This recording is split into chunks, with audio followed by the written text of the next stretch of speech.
নমস্কার বন্ধুরা, আজকে আমি আরেকটা টিউটোরিয়াল ভিডিও নিয়ে আপনাদের সামনে উপস্থিত হয়েছি। আজকে আমি যে ভিডিওটা করছি সেটা হচ্ছে, আপনারা সবাই বলেন কেমন পেজ নেব, কি করে বুঝবো ভালো ওয়াটার কালারের জন্য পেজ পাবো কোথায়, বা কি করে বুঝবো ভালো ওয়াটার কালারের পেজ কোনটা, সেটাই আমি এখানে দেখাচ্ছি। দেখুন, তিনখানা পেজ আমি দেখিয়েছি, ফার্স্ট, সেকেন্ড, থার্ড। এই তিনটে পেজে ওয়াটার কালার করব, আর আপনাদের আজকে আমি চিনিয়ে দেবো। আপনি ওয়াটার কালার করার সময় বুঝে যাবেন এই পেজটা ভালো না খারাপ। তাহলে আপনাকে আর বারবার ভাবতে হবে না যে পেজ ভালো কোনটা খারাপ কোনটা, কী করে চিনবো, বুঝতেই পারছি না, শুধু ওয়াটার কালার করছি, কালার নষ্ট হচ্ছে, এরম এরপর দিয়ে আর হবে না। শুধু মন দিয়ে ভিডিওটা দেখবেন, তাহলেই বুঝতে পারবেন এই কি করে পেজ চিনবেন যে ওয়াটার কালারের জন্য কোন পেজটা ভালো। আপনার বাপ কাটিস, ফেব্রিয়ানো, হ্যান্ডমেড সবই ইউজ করেছেন, কিন্তু বুঝে উঠতে পারছেন না কোন পেজটা ভালো ওয়াটার কালারের জন্য, ঠিক না? আমি বলি না কমা পেজেও কাজ করবেন, এখানে কিন্তু বেশি দামি পেজ নেই।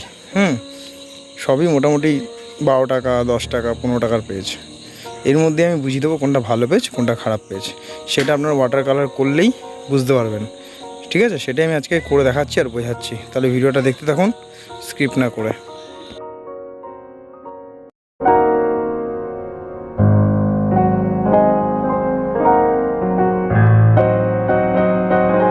পেজ আমি নাম্বারিং করছি 1, 2 আর 3। আচ্ছা দেখুন, এবার প্রথম পেজটা আমি গম্বুজ ইয়েলো করছি, মানে 1 নম্বর পেজে। ঠিক আছে, 2 নম্বর পেজেও আমি গম্বুজ ইয়েলো করবো, 3 নম্বর পেজেও আমি গম্বুজ ইয়েলো করবো। ঠিক আছে, করার পর দেখবেন 1 নম্বর পেজ যেটা আমি করছি সেটা কিন্তু যে কালারটা এখন আমি দিচ্ছি শুকানোর পর কিন্তু এই কালারটা থাকবে না, একদম আরও হালকা হয়ে যাবে। 2 নম্বর পেজেও যে কালারটা দিচ্ছি সেটাও কিন্তু থাকবে না, সেটা একটু হালকা হয়ে যাবে। আর 3 নম্বর পেজে তো মোটামুটি ভালোই কালারটা থাকবে যেটা আমি দেবো। তার মানে বুঝতে পারছেন 1 নম্বর পেজের কোয়ালিটি কিন্তু তেমন ভালোই নয়, 2 নম্বরটা মোটামুটি, 3 নম্বরটা কিন্তু অনেকটা বেটার।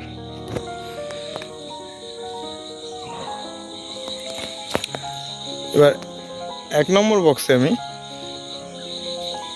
দ্বিতীয় বক্সটা কালার করছি। দেখুন, এটা আমি ক্রিমসন লেক দিচ্ছি, তার সঙ্গে আল্টামিন আমি দেবো। দেখেছেন দিচ্ছি আমি কী করে, দেখেন মন দিয়ে।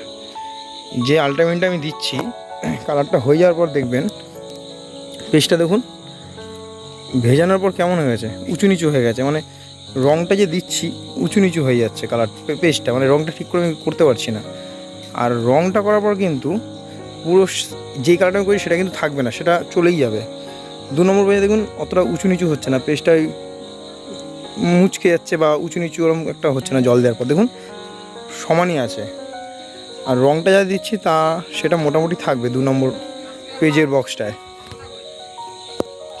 3 নম্বর বক্সে যে কালারটা আমি করছি, এবার দেখুন 3 নম্বর বক্সে যে রঙটা আমি করছি সেটা কিন্তু পুরোটাই থাকছে, আর স্মুথলিভাবে আমি রঙ নামাতে পারছি। দেখুন কালারটা যেটা দিচ্ছি সেটা কিন্তু 80% থাকবে ওরম।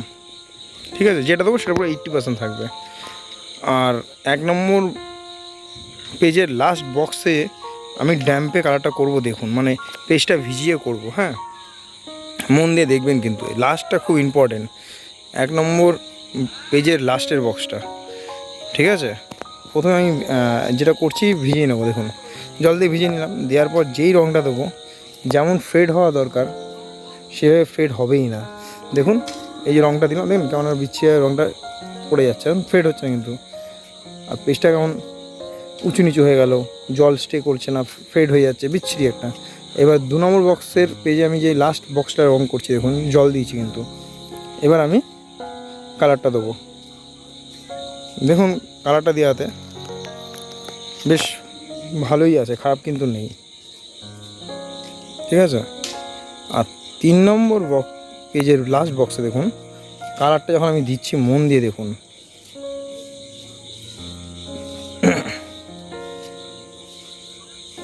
আগে ভিজিয়ে নিচ্ছি ভালো করে পেজটা। হ্যাঁ, এই যে কালারটা দেওয়ার পর দেখুন কত সুন্দর ফেড করলার কি স্মুথ আছে। ওখানে কিন্তু ফার্স্ট 1 নম্বর পেজে বিচ্ছিরি আর ফেড হয়ে গেছে, শোকানোর পর বুঝতে পারবেন এই ডিফারেন্টগুলো। তাহলে 1 নম্বর পেজটা আমি নর্মাল ড্রয়িং খাতার পেজ কেটে করেছি, 2 নম্বরটা আমি একটা মোটামুটি কাটিস পেপার নিয়েছি, আর 3 নম্বরটা ভালোই কাটিস পেপার নিয়েছি।